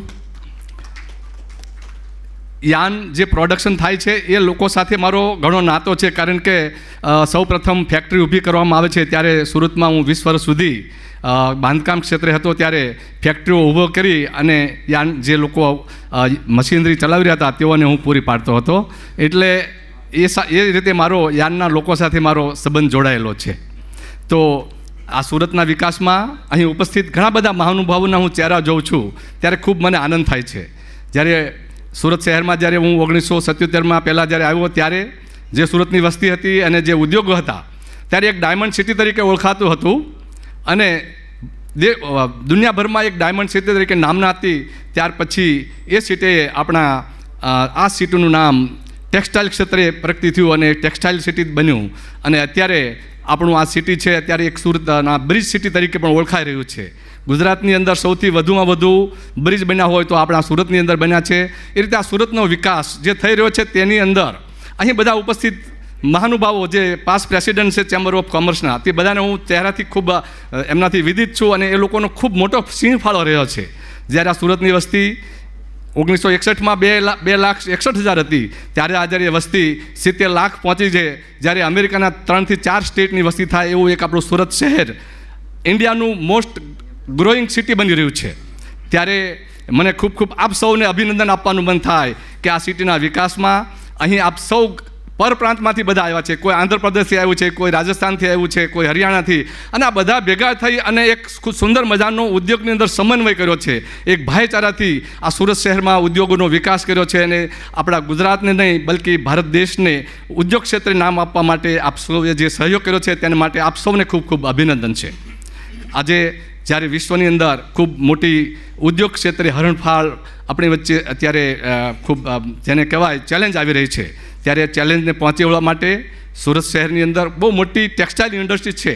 તો એ ઇન્ડસ્ટ્રીઝને આપણે જો વધારે ઊંચા ફલક ઉપર લઈ જઈએ છીએ તો આપણે એની જે પ્રોડક્ટ છે એની ક્વોલિટીમાં આપણે જરૂરથી આપણે ખૂબ સુધારો કરવો પડશે। જેમ કે યુએસએની અંદર જ્યારે ટેક્સટાઇલ બિઝનેસ હતો એ બિઝનેસના લગભગ છેલ્લા હું ધારું છું ત્યારે 1990ની અંદર ત્યાંની અમેરિકાની ટેક્સટાઇલ ઇન્ડસ્ટ્રી લગભગ ખતમ થઈ ગઈ છે। એનો જે સ્ક્રેપ હતો એ આપણે એ સ્ક્રેપને અહીંયા લાવી અને આપણે યુઝ કરી અને આપણે યાનને પેલું યાનનું પ્રોસેસ કરતા હતા। ત્યારે મને એમ કહેવાનું મન થાય આજે કે બહારની મશીનરી લાવ્યા વગર આપણે આપણું પોતાની મશીનરી શા માટે ન વિકાસ કરીએ? શા માટે આપણે ચીનથી જ આપણે ઇમ્પોર્ટ કરવું પડે? આપણે આત્મનિર્ભર બનીએ, આ દેશના વિકાસ માટે આપણે આપણા જ મશીનરીનું ઉત્પાદન કરી અને એનો ઉપયોગ આપણે અહીંયા જ થાય તો મને લાગે છે કે આ દેશની ઇકોનોમીમાં કોઈ આપણને બીટ કરી શકે એમ નથી. જે ચાઇના સાથે આપણે યુદ્ધ નથી કરવું, પરંતુ તેઓની મશીનરી નહીં ખરીદીને આપણા મશીનોનો ઉપયોગ કરીને આપણે એમને યુદ્ધ વિના આપણે એને હરાવવું છે. અને આપણી ઇકોનોમીને જે વર્લ્ડની અંદર અત્યારે મોદીજી હમણાં થોડા સમય પહેલાં જ અમેરિકા આવ્યા હતા અને એમણે જે ઉદ્બોધન કર્યા તેમની સાથે હું સંકળાયેલો હતો, તો મને કહેતા જરૂર આનંદ થાય છે કે અત્યારે જે ભારતના પ્રાઇમ મિનિસ્ટરનું જે વિઝન છે, અત્યારે વર્લ્ડની અંદર આપણે ખૂબ સારી ઇકોનોમી લઈ જઈ રહ્યા છીએ, ત્યારે આપણે બધા સાથે મળી અને આપણી ક્વોલિટીને જાળવીને આપણે ઉદ્યોગ ક્ષેત્રે હરણફાળ કરવાની છે. જેમ કે આપણે આઈફોન પહેલાં ચાઇનાની અંદર બનતો હતો અને સીધો યુએસએમાં આવતો હતો. ચાઇનાની અંદર આઈફોનનું પ્રોડક્શન નથી, પ્રોડક્શન બધું અત્યારે આઉટસોર્સિંગ થઈ રહ્યું છે. ત્યારે આપણે ઇન્ડિયામાં પણ ઘણી બધી આપણી ક્ષિતિજો ખુલી રહી છે. તો આપણે જો ક્વોલિટી અહીંયા કરીશું તો ઘણા બધા આપણે અહીંથી ને ઘણા બધા બિઝનેસ અહીંયા આવી શકે એમ છે. કારણ કે અમેરિકા પાસે મેન પાવર નથી અને અહીંયા આપણે ઇન્ડિયાની અંદર મેન પાવર ઘણો સસ્તો છે, આપણી પાસે ઘણું વિઝન છે, અત્યારે આપણી પાસે ડિજિટલાઇઝ ઘણું બધું થઈ રહ્યું છે. ત્યારે આ બધા ઉદ્યોગના વિકાસ કરવા માટે આપણે મોટું મેન્યુફેક્ચરિંગ કરી શકીએ એમ છીએ. પરંતુ એમાં ફક્ત અને ફક્ત આપણે ક્વોલિટીને જો આપણે સારી લઈ જઈશું, ઉચ્ચ સ્થાને લઈ જઈશું, તો આપણે ઘણા બધા બિઝનેસની અંદર આપણે વિકાસ કરશું અને આપણા દેશનો એમાં વિકાસ થશે અને આપણા દેશના વિકાસ સાથે દરેક સમાજનો પણ વિકાસ થશે. તો એમાં આપણે સર્વે ક્વોલિટીની બાંધછોડ કર્યા વગર એમાં પણ આપણે સારું એવું આપણે લઈ જઈએ. એ માટે આપણે કરવા ઉદ્યોગ અને વિકાસ કરીએ. અને રમેશભાઈ થોડા 2 મહિના પહેલાં યુએસ આવ્યા હતા, ત્યારે મારી સાથે ઘણા બધા ઉદ્યોગો સાથે મેં એમની મિલાવટ કરાવી હતી, એમને મળાવ્યા. તો ત્યાં અત્યારે ટેસ્લા વગેરેના જે અત્યારે કાર ઊભી થઈ રહી છે, તો અત્યારે હવે કાર તો થઈ રહી છે, તો એના સ્ટેશનો બનાવવા માટે એની બેટરી ચાર્જ કરવા માટે કોઈ 300 કિલોમીટર ગયા તો બેટરી પાછી ચાર્જ કરવા માટે એને જે કંઈક સ્ટેશનની જરૂર હોય એવા સ્ટેશનો ઊભા થઈ રહ્યા છે. તો એને માટે એ લોકો એવા સ્ટેશન માટેની બેટરીઓ ચાર્જ કરવાના અત્યારે ઊભું કરી રહ્યા છે. તો એવું પણ આપણે ઇન્ડિયામાં પણ આપણે ઘણું બધું કરી શકીએ એમ છે. કારણ કે હવે now we have to go green energy. હવે એનર્જી અત્યારે જે આપણે ક્રૂડ આપણી ભારત પાસે એવું પ્રોડક્શન નથી, આપણે બહારથી લાવવું પડે છે. તો એના વિકલ્પ માટે આપણે ગ્રીન એનર્જીનો વિકાસ કરવો પડે એમ છે. અત્યારે ઘેર આપણે સામાન્ય બિલ આવતું હોય તો આપણા રૂફટોપ ઉપર પણ આપણે સોલર એનર્જી લગાવી અને આપણે પોતાનું લાઇટ બિલ પણ આપણે ફ્રી કરી શકીએ છીએ. એવી જ રીતના ઇન્ડસ્ટ્રીઝમાં તમારા મોટા મોટા શેડ હોય તો ત્યાં પણ તમે આ ઉપયોગ કરી અને આપણે પોતાની ગ્રીન એનર્જી પણ ઉત્પન્ન કરી શકીએ છીએ. તો એને માટેને ઘણા બધા વિઝન છે. આપણે શા માટે એ ઉદ્યોગો વિકાસ ન કરી શકીએ? ફોરેનના કોલોબરેશનમાં સાથ મેળવી અને આપણે એના એ વિકાસ કરવા માટે આપણી પાસે ઘણી તકો ઊભી થઈ છે. તો એનો લાભ લઈને આપણે સૌ સાથે મળીને એને આગળ વધારીએ. અને રમેશભાઈ સાથે મારે વાત થઈ ત્યારે તેઓની ઈચ્છા હતી કે આપણે ડલાસની અંદર, ટેક્સાસ સ્ટેટમાં ડલાસ ખાતે ચેમ્બર ઓફ કોમર્સનું નાનું યુનિટ થાય. તો એને માટે હું આપ સૌની વચ્ચે હું એક રમેશભાઈને ખાતરી આપવા માગું છું કે જ્યાં જરૂર પડે, જ્યાં મદદની જરૂર પડે, હું તમારી સાથે ઊભો રહીશ. અને અહીંયા જો ચેમ્બર ઓફ કોમર્સની ડલાસમાં ઓફિસ કરવાનું થાય ત્યાં મારો 100% સહયોગ રહેશે અને કોઈ પણ જાતના વિનામૂલ્યે અમારી સેવા હશે ત્યાં આગળ. તો આપણે ગુજરાત અને અમેરિકાને એક સાથે જોડી અને આપણે આપણા ભારતને આગળ વધારવું છે અને એ માટે આપ સૌ સાથે મળીને સહયોગ કરીએ. જય હિન્દ, જય ભારત. ખૂબ ખૂબ આભાર પ્રવીણભાઈ. આપે ભારત દેશના અને ખાસ કરીને ચેમ્બરના મેમ્બરો અને યુએસએના ભારતીયો તેમજ અન્ય મેમ્બરો સાથે બિઝનેસ કેવી રીતે વધી શકે એ માટે જે જાણકારી આપી અને એ બિઝનેસ માટે જે પણ કંઈક થઈ શકે એના માટે તમે જે તૈયારી બતાવી છે એ માટે ફરી એકવાર આપનો ખૂબ ખૂબ આભાર. મિત્રો, આપણી વચ્ચે federation of Indian small and medium enterprise new દિલ્હીના ઇમિડિયેટ પાસ્ટ પ્રેસિડન્ટ તથા હાલના ઓનરરી સેક્રેટરી SGCCIના શ્રી પ્રશાંતભાઈ પટેલ ઉપસ્થિત છે.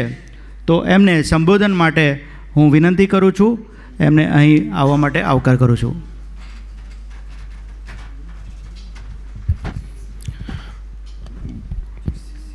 Good morning. First of all, I would like to thank you, Rameshji and team SGCCI for inviting me as a guest here for today's this event. And before I start, I would like to get permission from Shivani ji that I can speak in my local language, you know. And I know because sitting in a such area where you don't understand the language is very confusing. But please allow me. Thank you. મિત્રો, હું textile ઇન્ડસ્ટ્રીઝમાંથી નથી એટલે textile માટે નહીં વધારે બોલું. અને મને ખબર છે કે આપણે સમયથી ઘણા પાછળ છીએ એટલે વધારે બી નહીં બોલું. દરેક સબ્જેક્ટ ઉપર હું થોડુંક જણાવવા માગું છું. આની પહેલાં જે આપણા સ્પીકરે કીધું કે ભાઈ કોઈ બી નવી વસ્તુની ઇન્વેન્શન ત્યારે જ થાય જ્યારે માર્કેટ સ્લો ડાઉન હોય, મંદી હોય, બહુ જ કોમ્પિટિશન હોય. એનું એક બેસ્ટ એક્ઝામ્પલ છે મેગી. મેગીનું ઇન્વેન્શન આવી જ રીતે થયું હતું કે વોર ચાલતી હોય અને ત્યાં આગળ પછી ફૂડ લઈને જવાનું, બનાવવાનું કેવી રીતે કરવાનું. અને આજે જુઓ દરેક ઘરમાં મેગી અવેલેબલ હોય ને હોય જ. વર્લ્ડના કોઈ બી ખૂણે જતા રહો તમે. આવું જ ઇન્વેન્શન આઈ એમ શ્યોર કે ટેક્સટાઇલમાં બી થશે. અત્યારે જ્યારે અમે એક્ઝિબિશનમાં જઈ રહ્યા હતા ત્યારે અમે જોયું કે રિસાયકલ યાન છે, પછી બાંબુમાંથી ઘણી બધી પ્રોડક્ટ બની રહી છે. સો આ બતાવી રહી છે આપણી સ્ટ્રેન્થ શું છે. બીજું હું રમેશભાઈને એક ખાતરી આપવા માગીશ GCCI તરફથી કે તમારું જે એમ છે 84,000 કરોડને અચીવ કરવા માટે, એમાં જો ચેમ્બરની એટલે ગુજરાત ચેમ્બરની જો ક્યાંય જરૂરત હોય તો અમે આપના હાથમાં હાથ મિલાઈને આગળ વધીશું અને આપણી સાથે ઊભા રહીશું દરેક જગ્યાએ. અને હું હંમેશા ચેમ્બર આપણી સાથે છે. અને બીજું એક કહું કે સુરતનું જે નેચર છે, રિસ્ક ટેકિંગ કેપેસિટી, તો કદાચ 2024માં 84,000 કરોડનું MOU કરો, પણ સાહેબ 2026માં 8.4 લાખ કરોડનું MOU કરો એવું અમારી આપને આશા છે. કારણ કે સુરતમાં હું રહું છું, હું આપમાંનો જ એક છું, એટલે આ કેપેસિટી સુરતની મને ખબર છે કે સુરત કરી શકશે. અને એટલા માટે જ અમે આપની સાથે છીએ. બાકી ચેમ્બર SGCCI અને GCCI તો ઘણા વર્ષોથી જોડાયેલું જ છે અને મારે આમાં કંઈ વધારે કહેવાનું રહેતું નથી. But I all the best and congratulate team GCCI for managing and this expo. Thank you. Thanks a lot. ખૂબ ખૂબ આભાર. અને મહત્ત્વની વાત એ છે કે GCCI તરફથી તમે જે સપોર્ટની વાત કરી છે એ માટે ફરીથી એકવાર આપનો આભાર. મિત્રો, આપણી વચ્ચે UAEના Indian subcontinent officer government of Al Quwain free trade zone ઓથોરિટીના શ્રી તરુણ કુમાર શર્માજી આપણી વચ્ચે ઉપસ્થિત છે. એમને વિનંતી કરું છું કે આપને સંબોધન કરવા માટે આપ આગળ આવો. Good morning, everyone, and thank you so much, Mr. Ramesh, for the opportunity, and the entire team of SGCCI, people from the industry, friends from media. Thank you so much. Myself, Tarun Sharma. I am from the UAE Government Industrial Authority. Many of us present in this room already been to UAE, especially Dubai. But let me tell you, Dubai is not about UAE. There are 7 emirates, 7 states. Together makes all UAE. Abu Dhabi as its capital, Dubai as its financial capital, followed by Sharjah, Al Quwain, where I am from, Ajman, Ras Al Khaimah, and Fujairah. These all states together makes UAE. My authority is Industrial Authority. We own the port, and we have close to around 8,000 companies, majority of them from India market. Apart from that, we have received investments from different parts of the world, European Union, America, ASEAN, Asian subcontinents, whatnot. We have ideal location for SMEs. That's why we are one of the best location for SMEs, startups, and freelancers. We have everything for SMEs, starting from warehouses, industrial land, manufacturing space, ready to move in office space, plus also in-house accommodation for labor, for staff. We are developing also integrated zone where we have expo center, hotels, and many more. And our packages are very small. Any company, startup company, can start their business in 2 lakhs. Establishing a business in India is different. Establishing a company in UAE is totally different. If you are establishing a company in UAE, you can have a business license from the Industrial Zone Authority. And there are close to around 40 Industrial Zone Authorities. And how we are different? Because we are from the state authority. And there are only 5 authorities in the entire UAE. They are generic authorities. Means any company from any sector can invest in these 5 authorities. And we are one of them, Al Quwain Free Zone Authority. And our boss is the Sheikh. So all these 7 states is run by the king of different states. Like same like in India, we have head of the states like Chief Minister.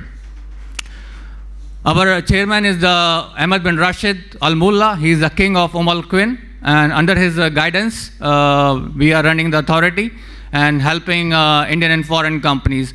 We have everything at one-stop shop. We provide the license. We have investor visas. We give move-in space for accommodation, and it's an excellent location for tourism as well. We have excellent beaches. Kite Beaches is one of the most popular destinations for tourists on weekends, and majority of them from India, the investors. So I invite everyone from Gujarat to come explore the business opportunity and enjoy. Thank you so much. With this word, I stop here, and I look forward to invite everyone and the delegation from the SGCCI after this event. Thank you so much. Namaste. Thank you very much, Sri Tarun Sharma ji. Now I would request Mrs. Sirani Ariratne, Deputy High Commissioner from Sri Lanka.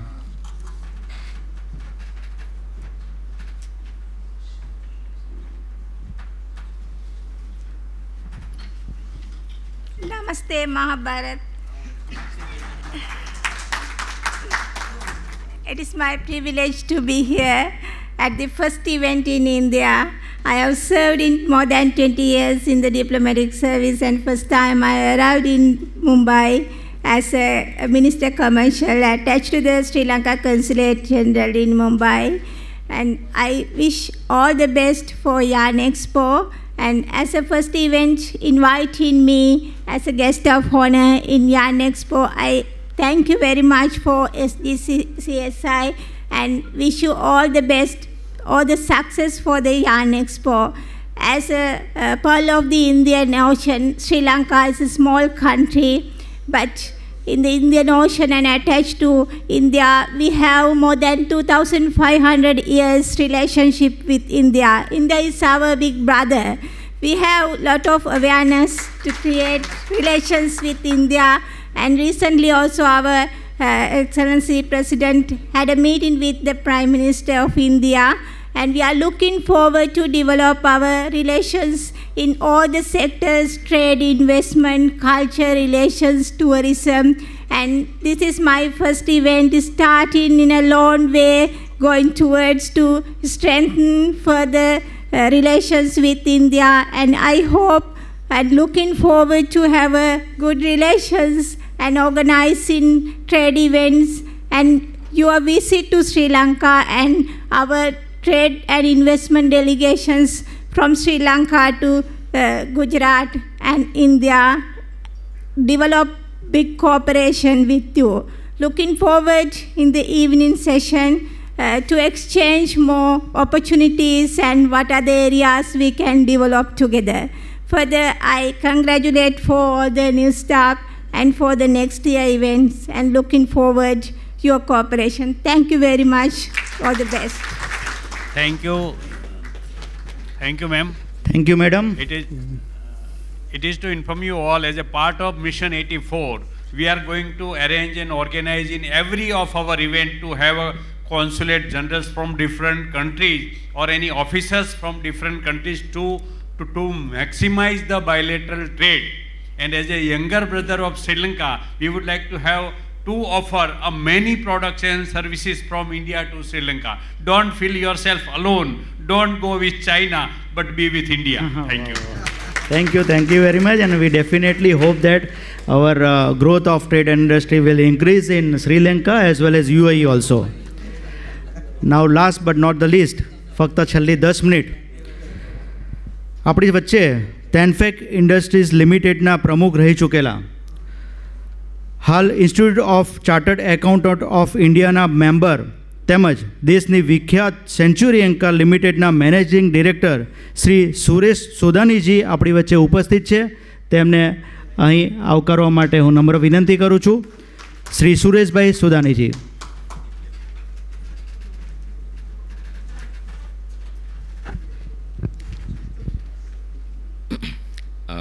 Shri Ramesh ji, Mundra जी और मंच पर बैठे बाकी dignitaries, ladies and gentleman, सबसे पहले तो रमेश जी का और SGCCI का बहुत बहुत धन्यवाद, मुझे आज इस इवेंट में इनवाइट किया है गेस्ट ऑफ ऑनर बनाया है और आप सब लोगों से मिलने का मौका मिला है। मैं आदित्य बिरला ग्रुप से हूँ और इस ग्रुप की हिस्ट्री शायद लोग बिरला टाटा के नाम से सभी जानते हैं। हमारा टेक्सटाइल बिजनेस से उतना ही अगर ऑर्गेनाइज्ड वे में कहा जाए तो लास्ट 75 साल का जर्नी है। जब हमारा भारत भी आज़ाद हुआ था तो ग्रासिम इंडस्ट्रीज़ लिमिटेड 1947 में इनकॉर्पोरेट हुई थी। उस समय उसका नाम था Grasim Gwalior rayon silk manufacturing and weaving company limited. वो टेक्सटाइल सेक्टर में ही थी और आज भी काफ़ी उतार चढ़ाव होने के बावजूद हमारा टेक्सटाइल में एक बहुत बड़ा प्रेजेंस है। Pulp, paper, yarn, viscose staple fibre, viscose filament yarn, nylon yarn और गारमेंट्स, लिनन, सभी सेक्टर्स में आज भी प्रेजेंस है और करीब करीब सभी सेक्टर्स में लीडिंग मैन्युफैक्चरर्स भी हैं।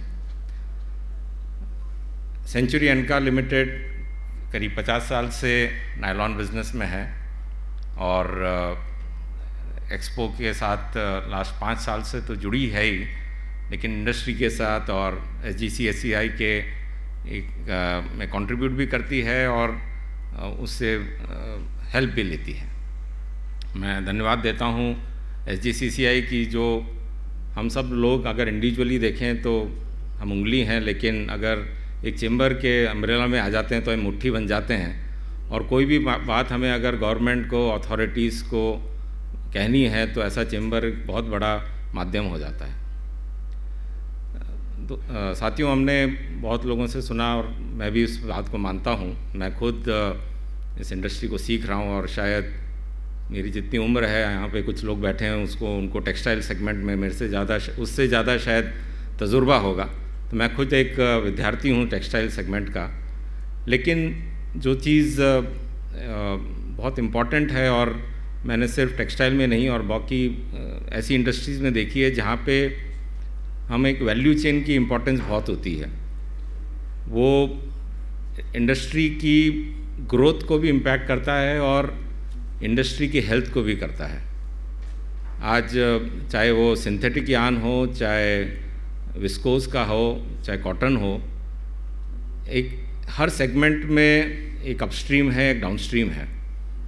और चाहे वो अपस्ट्रीम में बेसिक प्रोडक्ट्स हों या यान हो या उसके बाद वीवर्स का क्लॉथ हो या गारमेंट हो, वो एक वैल्यू चेन में, अगर उस वैल्यू चेन में स्ट्रेंथ है, उस वैल्यू चेन में पूरा हर सेगमेंट और हर लेवल पे अगर वो सक्षम है तो उस इंडस्ट्री की, उस कंट्री में ग्रोथ बहुत अच्छी होती है। और ये हमने चाइना में देखा है कि उनका वैल्यू चेन बहुत स्ट्रांग है। उनका अपस्ट्रीम से लेके डाउनस्ट्रीम तक एक तो कैपेसिटीज़ बहुत ज़्यादा हैं और वैल्यू एडिशन के साथ साथ उनकी इंटीग्रेशन बहुत हाई है। कई प्लेयर्स तो ऐसे हैं, अगर नायलॉन की बात की जाए तो वो बेसिक रॉ मटेरियल जो कि कैप्रोलेक्टम से लेके यान और इवन फैब्रिक तक बनाते हैं। तो उनके साथ compete करने के लिए हम लोग इंडिविजुअली तो हर वैल्यू चेन में नहीं घुस सकते हैं, लेकिन मुझे ऐसा लगता है कि हम लोग अगर एक दूसरे की इंडस्ट्री की रियलिटीज़ को समझें तो वो एक स्ट्रेंथ हम एज अ वैल्यू चेन में कंप्लीट ला सकते हैं, जो कि चाइना में बड़े बड़े कॉरपोरेशंस एक सिंगल कॉरपोरेशन ले आते हैं। आज रमेश जी वहाँ एक्सप्लेन कर रहे थे एग्जीबिशन में बोट का कंसेप्ट 84, तो हम सब लोग एक ही बोट में हैं और उस बोट को आगे बढ़ाने की हम सबकी जिम्मेदारी है। और जिस स्ट्रेंथ से हम उस वैल्यू चेन में इन्वेस्ट करेंगे या उस चेन को स्ट्रेंथ देंगे, वो इंडस्ट्री को आगे बढ़ाएगा। कहते हैं इंग्लिश में कि strength of the chain is determined by the weakest link. अगर एक भी लिंक उसमें वीक होगा तो वो चेन स्ट्रांग नहीं होगी। तो हमें ये कोशिश करनी चाहिए। हम एक्सपो तो यान का कर रहे हैं, लेकिन हमारा जो अपस्ट्रीम और डाउनस्ट्रीम है उनको साथ हम लेके और हम किस तरीके से उसको, उस इकोसिस्टम को स्ट्रेंथन करें। आज पिछला साल खासकर जो पूरी इंडस्ट्री के लिए गया है बहुत डिफ़िकल्ट रहा है। हम सब जानते हैं कि प्राइसेस, डिमांड, वैल्यू एडिशन और वेरियस सेगमेंट्स में अलग अलग चैलेंजेस रहे हैं, लेकिन अगर हम उसको अगर इंडिविजुअली लेंगे तो ये चैलेंज और भी बढ़ जाएंगे और बहुत डिफ़िकल्ट हो जाएगा कंट्रीज, खासकर दूसरी कंट्री से compete करना। हम सिर्फ आजकल चाइना की बात करते हैं, लेकिन हमारे साथ जो आज कंपटीशन है वो बांग्लादेश, वियतनाम, इंडोनेशिया, ये सब वो कंट्रीज़ हैं जहाँ पे लेबर कॉस्ट कम है और यहाँ पे चाइनीज़ कंपनीज भी बहुत इन्वेस्ट करके उस लेबर कॉस्ट का बेनिफिट लेके इंडिया में एक्सपोर्ट कर रहे हैं। आप सब भी जानते हैं, हम हमारी सेंचुरी इनका में भी देखते हैं कि खासकर लास्ट 1 ईयर में इंपोर्ट्स का बहुत प्रेशर बढ़ा है और उसको हमें काउंटर हमारे ढंग से ही करना है। खासकर नए प्रोडक्ट्स बनाने के साथ साथ कौन से वैल्यू एडेड आइटम्स बना सकते हैं जो कि उन यार्न्स और इंपोर्ट से बहुत अच्छे से compete कर सकते हैं। हम जब कुछ स्टॉल्स में जा रहे थे कि तो बहुत अच्छा लगा, जैसे इनोवेटिव रिसाइकल प्रोडक्ट्स बहुत सारे स्टॉल्स में बने, बैम्बू से प्रोडक्ट्स बने। अगर हमारी सेंचुरी इनका की बात करें तो पहली बार डिजिटल प्रिंटिंग नायलॉन पे स्टार्ट करी है। तो बहुत सारे हमें इनोवेशंस करना ज़रूरी है और आज हमारे चेम्बर्स के थ्रू और सबके थ्रू हम काफ़ी रिप्रेजेंटेशंस करते हैं, लेकिन इंडस्ट्री के जो खास पॉइंट्स हैं जिससे इंडस्ट्री को स्ट्रेंथ मिलेगी वो हमें राइट ईयर्स तक और राइट मीडियम से उनको पहुंचाना बहुत ज़रूरी है। लकीली जो सरकार में टेक्सटाइल में मिनिस्टर हैं वो सूरत से ही हैं और काफ़ी बड़ा रिप्रेजेंटेशन गुजरात का है। तो हमें सब कोशिश करनी चाहिए कि ये हमारे सारे पॉइंट्स और सारे चैलेंजेस उन तक पहुँचे। सबसे बड़ा चैलेंज हम सब मानते हैं कि आज इंपोर्ट थ्रेट्स बहुत बढ़ गए हैं और जब वॉल्यूम बढ़ जाता है तो डोमेस्टिक इंडस्ट्री सफ़र करती है, वॉल्यूम में भी करती है, मार्जिन्स में भी करती है। मार्जिन्स लो रहेंगे तो नई टेक्नोलॉजी में, नई इक्विपमेंट्स में इन्वेस्टमेंट्स नहीं होता है क्योंकि री इन्वेस्टमेंट इकोनॉमिक्स नहीं आती है। दूसरा, अगर गुजरात जो कि आज भी टेक्सटाइल सेगमेंट में और ख़ासकर सिंथेटिक में सबसे बड़ा स्टेट है, पर अगर हम यहाँ की कॉस्ट का भी कंपैरिजन करें और ख़ासकर लास्ट 2 साल की कॉस्ट में, क्योंकि सेंचुरी इनका का एक प्लांट गुजरात में है और एक महाराष्ट्र में भी है और हमारे दूसरे प्लांट्स दूसरे स्टेट्स में भी हैं। तो अगर स्टेट्स का कंपैरिजन किया जाए तो आज गुजरात का पावर रेट शायद इंडिया में सबसे हाई है और अपने बाजू में ही सिलवासा में काफ़ी लोअर रेट पे पावर है। इवन महाराष्ट्र में टेक्सटाइल इंडस्ट्री को 2 रुपये की सब्सिडी मिलती है।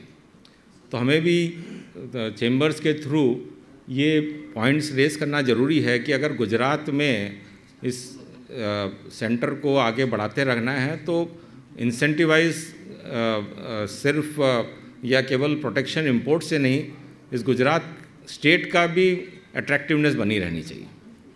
और मैं मानता हूँ कि सेंट्रल गवर्नमेंट और स्टेट गवर्नमेंट दोनों चाहते हैं कि टेक्सटाइल की ग्रोथ हो, क्योंकि लेबर इंटेंसिव है, एक बेसिक नीड है, तो टेक्सटाइल की ग्रोथ रिक्वायरमेंट डिमांड हमेशा रहेगी। ओनली इम्पॉर्टेंस इज़ कि वो प्रोडक्शन इंडिया में होना चाहिए और वो हम सब लोगों को तो प्रयास करना ही है। और इस टाइप के एक्सपो जब ऑर्गेनाइज होते हैं तो उसके थ्रू एक बहुत बड़ा मीडियम बनता है कि एक प्लेटफॉर्म पे आज जैसे 90 स्टॉल्स हैं तो 90 मैन्युफैक्चरर्स और शायद thousands of buyers, interested parties एक मंच पे आके मिलते हैं। तो इसकी तो बहुत इम्पोर्टेंस है और मैं बधाई देता हूँ SGCCI को कि ये 5th टाइम इसको ऑर्गेनाइज कर रहे हैं और ये हमेशा हमें करना चाहिए। साथ के साथ हमें ये मैसेज देना ज़रूरी है और बहुत स्ट्रांगली सभी को कन्वे कराना ज़रूरी है कि गुजरात की अट्रैक्टिवनेस को कम ना करें। गुजरात को अट्रैक्टिव लोकेशन, खासकर टेक्सटाइल सेगमेंट में, जो कि सूरत का अगर डायमंड और टेक्सटाइल के नाम से ही सूरत जाना जाता है, तो वो हम सबको मिलके उसको प्रमोट करना चाहिए कि किस तरीके से Gujarat remains as an attractive location for manufacture of textiles and whole range of textile, जैसे मैंने कहा, right from basic raw material to the finished garments. आज डिस्पाइट इतनी बड़ी टेक्सटाइल इंडस्ट्री इंडिया में होने के बावजूद आप देखेंगे हर लेवल पे इंपोर्ट्स बहुत होते हैं, yarn, fabric, garments and even upstream feed stock. हमें ये कोशिश करनी चाहिए कि न सिर्फ हम इंपोर्ट सब्स्टिट्यूशन के लिए काम करें, लेकिन जो आत्मनिर्भर भारत और मेक इन इंडिया का विज़न एक और है कि India should become an export hub, export house बनना चाहिए, क्योंकि हमारे पास टैलेंट, मैन पावर और सारे वो चीज़ें हैं जिसके कारण हम एक कॉम्पिटिटिव फोर्स बन सकते हैं और हैं।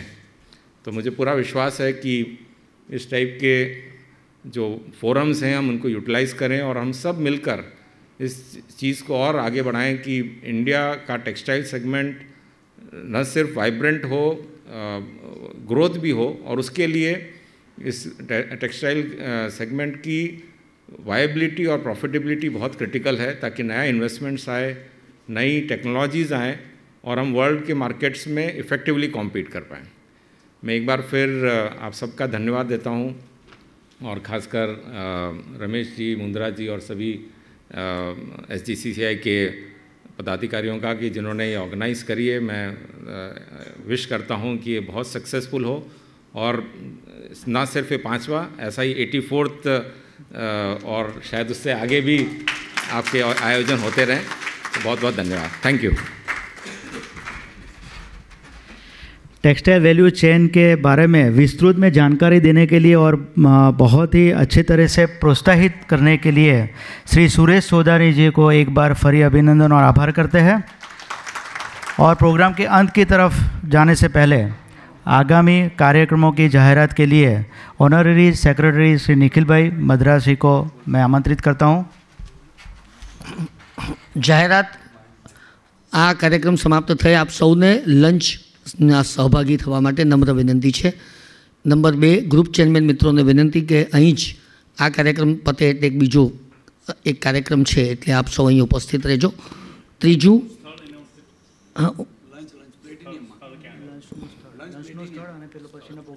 लंच प्लेटिनम हॉलनी अंदर है।